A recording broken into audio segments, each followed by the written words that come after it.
On the forgotten edge of a small town stood an abandoned mansion, which served as the source of terrifying rumors among the locals.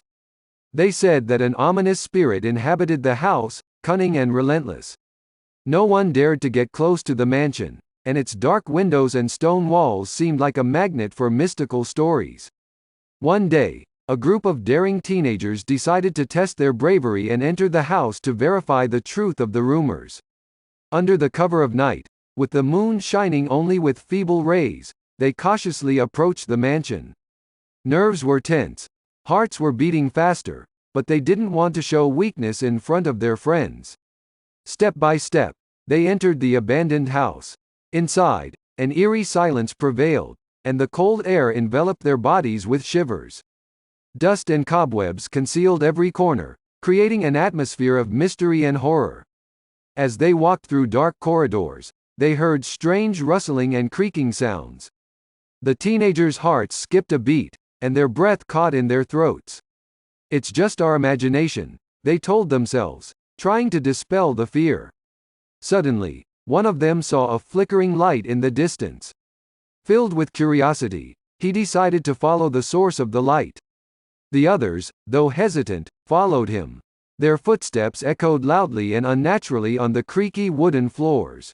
Suddenly, one of the teenagers tripped and nearly fell.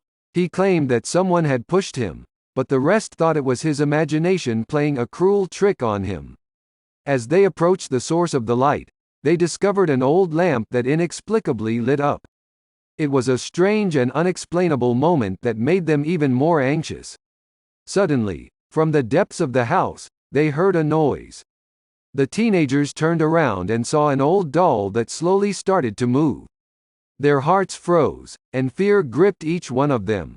"It can't be real," one of them whispered. "Dolls don't move." But they were witnessing a strange phenomenon. The doll moved faster and faster, as if it had a will of its own. In terror, one of the teenagers decided to throw the doll away, and they all ran, navigating through long corridors and staircases. Once they were back in the fresh air, they stopped to catch their breath. Their hearts were pounding like crazy, and fear and anxiety consumed them. They realized that playing with mysticism and the enigmas of the abandoned mansion had been too naive. Back at home, the teenagers never spoke of their adventure again and decided to forget that frightening day. However, their hearts would never forget those moments when fear and horror enveloped them, and the secrets of the abandoned mansion remained unsolved.